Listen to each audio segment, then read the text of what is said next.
இது எனக்கு பிப்ரவரி 11ஆம் தேதி வந்த ஆர்டரு. பிப்ரவரி 13ஆம் தேதி வரைக்குமே என்னால் பில்லை டவுன்லோட் பண்ண முடியல மீஷோல இருந்து. ஆர்டர் வந்த சமயத்துலேருந்து ஒவ்வொரு அரை மணி நேரத்துக்கு ஒருக்காவும் நான் பில்லை டவுன்லோட் பண்ண முடியுதான்னு செக் பண்ணிவிட்டு 2 மணி நேரத்துக்கு ஒருக்கா நான் மீஷோவுக்கு மெயில் பண்ணிட்டு உட்காந்துருக்கேன். பிப்ரவரி 13ஆம் தேதி நைட்டு தான் 9 மணிக்கு மேலே தான் எனக்கு அந்த ப்ராப்ளம் சால்வ் ஆச்சு. அதுக்கப்புறம் தான் நான் லேபிளை லோட் பண்ணேன். எப்போவுமே நமக்கு ஒரு ஆர்டர் வந்ததும் 3 நாள் டைமு, அந்த 3 நாளுக்குள்ளேயே நம்ம ஆர்டரை வந்து சென்ட் பண்ணிடணும். லேபிள் டவுன்லோட் பண்ண பின்னாடி தான் கொரியர் சர்வீஸ்லேருந்து நம்மளுக்கு கூப்பிட்டு பேசுவாங்க. எனக்கு நைட்டு 9 மணிக்கு தானே ப்ராப்ளம் சால்வ் ஆயிருக்கு.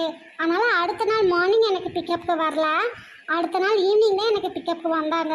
அதுக்கப்புறம் கஸ்டமர் கையில் போய் சேர்றதுக்கு 2-3 நாள் ஆகும்ல. ஆனால் அவங்க ப்ராடக்டை வாங்கவே இல்லை, ஆடியோ போட்டிருக்காங்க.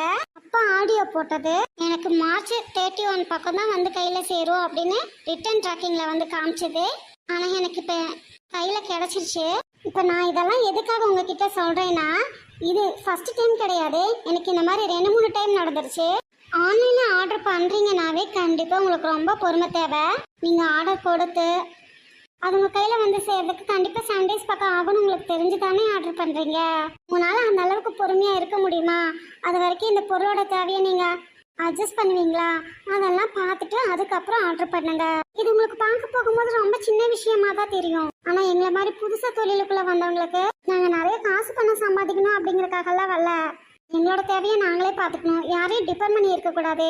எங்களுக்குன்னு ஒரு ஐடென்டிட்டி தேவை அப்படிங்கிறதுக்காக தான் வரோம். உங்களால் சப்போர்ட் பண்ண முடியலனாலும் பரவாயில்ல, இந்த மாதிரியெல்லாம் பண்ணி எங்களுக்கு மட்டும் இல்லை கொரியர் சர்வீஸ்க்கும் தான் கஷ்டம், மன உளைச்சலாக தான் தரீங்க.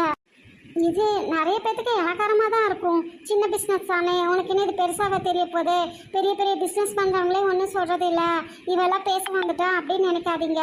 மனசுக்கு கொஞ்சம் கஷ்டமாக இருந்துச்சு. அதனால் எனக்கு மட்டும் இல்லை, என்னை மாதிரி ஸ்மால் பிஸ்னஸ் பண்ணுற எல்லாத்துக்கும் சப்போர்ட்டாக இருக்கட்டுமே அப்படிங்கிறதுக்காக தான் சொன்னேன். எனிவே ரொம்ப தேங்க்ஸ். சொல்லலையோ செயலாலையோ நான் உங்களை கஷ்டப்படுத்தியிருந்தேன். I am very very sorry. Take care of you and your family.